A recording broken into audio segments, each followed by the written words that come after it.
बिहार के नवादा जिले के रोहू थाना क्षेत्र में इंसानियत को भारत के लोकतंत्र की आत्मा पर एक और काला धब्बा लग गया है। बिहार के नवादा जिले से आई ये खबर सिर्फ एक हत्या की कहानी नहीं है, ये उस खौफनाक सच्चाई का आईना है जहां भीड़ खुद को जज, जूरी और जल्लाद समझने लगती है, जहां इंसान की पहचान, उसका मजहब, उसकी बेबसी सब कुछ दरकिनार कर दिया जाता है। नवादा के रोह थाना क्षेत्र में कपड़ों का कारोबार करने वाले मोहम्मद अतहर हुसैन को जिस तरह से प्रताड़ित कर मौत के घाट उतारा गया, उसने पूरे देश को झकझोर कर रख दिया है। यह कोई अचानक हुआ गुस्सा नहीं था, ये एक सोची समझी बर्बरता थी। ये कानून के चेहरे पर खुलेआम तमाचा था। नालंदा जिले के रहने वाले मोहम्मद अतहर हुसैन रोज की तरह नवादा के रोह इलाके में कपड़े बेचने निकले थे। न कोई हथियार, न कोई झगड़ा, न कोई अपराध, बस रोजी रोटी की तलाश। लेकिन उसी दिन उनकी किस्मत उन्हें एक ऐसी भीड़ के हवाले कर देगी जो इंसान नहीं, हैवानियत का चेहरा थी। आरोप है कि अतहर हुसैन को भीड़ ने घेर लिया। पहले लूटा गया, करीब 18,000 नकद से छीने गए और फिर शुरू हुआ वो सिलसिला जिसे शब्दों में बयां करना भी रूह कपा देता है। भीड़ ने क्रूरता की सारी हदें पार कर डाली। पीड़ित की उंगलियां तोड़ दी गई, प्लास से उसके कान खींचे और काटे गए, और सबसे अमानवीय गर्म लोहे की रॉड से उसके शरीर को जगह जगह दाग दिया गया। उसके सीने पर चढ़कर लात घूंसे बरसाए गए, मुंह से खून बहने लगा। दर्द से तड़पता एक इंसान रहम की भीख मांगता रहा, लेकिन भीड़ को रहम नहीं आया। ये सब कुछ इतना भयानक था कि अस्पताल पहुंचने से पहले ही अतहर हुसैन जिंदगी और मौत के बीच झूलने लगे थे। अस्पताल में भर्ती कराए जाने के बाद जब उन्हें एहसास हुआ कि शायद अब वक्त कम है, अतहर हुसैन ने डाइंग डिक्लेरेशन यानी मृत्यु पूर्व बयान दर्ज कराया। उस बयान में उन्होंने अपने साथ हुई बर्बरता का एक एक पल बताया। उनकी आवाज में दर्द था, डर था और एक सवाल था कि आखिर मेरा कसूर क्या था।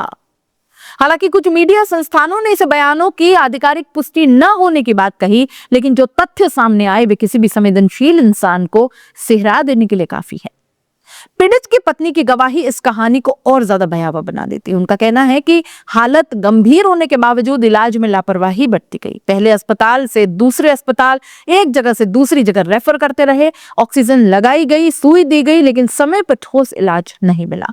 आखिरकार जब उन्हें एक और अस्पताल ले जाया गया, बिस्तर पर लेटाते ही मुंह से खून निकला, आंखें फटी रह गई और अतहर हुसैन हमेशा के लिए खामोश हो गए। मोहम्मद अतहर हुसैन की मौत सिर्फ एक व्यक्ति की मौत नहीं थी। उस दिन एक पत्नी विधवा हो गई, 3 छोटे बच्चे अनाथ हो गए, घर का एकमात्र कमाना वाला चला गया। पत्नी का सवाल बहुत सीधा है, अब मेरे बच्चों का क्या होगा? क्या हमारा कसूर सिर्फ इतना है कि हम मुसलमान हैं?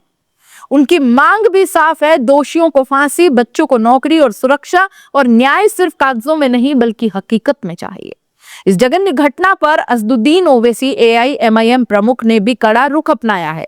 उन्होंने सोशल मीडिया प्लेटफॉर्म X पर लिखा कि कपड़े बेचने वाले मुसलमान को नंगा किया गया, उसके कान काटे गए, गर्म लोहे से दागा गया और पीट पीट कर मार डाला गया, और यह सब इसलिए हुआ क्योंकि वो मुसलमान था। उनके बयान के बाद यह मामला और भी संवेदनशील हो गया। इलाके में तनाव बढ़ गया, प्रशासन हरकत में आया। नवादा पुलिस ने मामले में 8 लोगों के खिलाफ FIR दर्ज की है। अब तक 8 आरोपियों की गिरफ्तारी की बात कही जा रही है।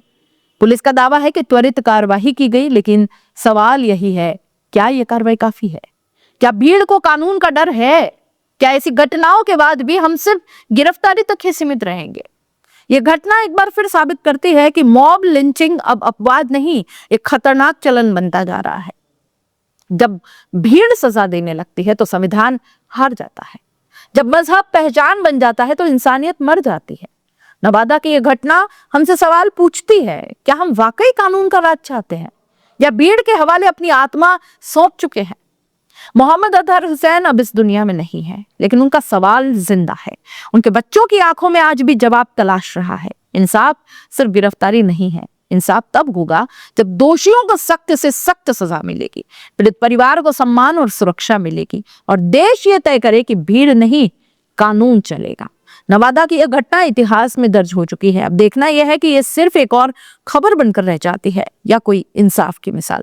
आप इस पूरे मामले पर क्या कहते हैं? अपनी राय कमेंट बॉक्स में लिख दीजिएगा। जाते जाते चैनल को लाइक, शेयर और सब्सक्राइब जरूर कीजिएगा। नमस्कार।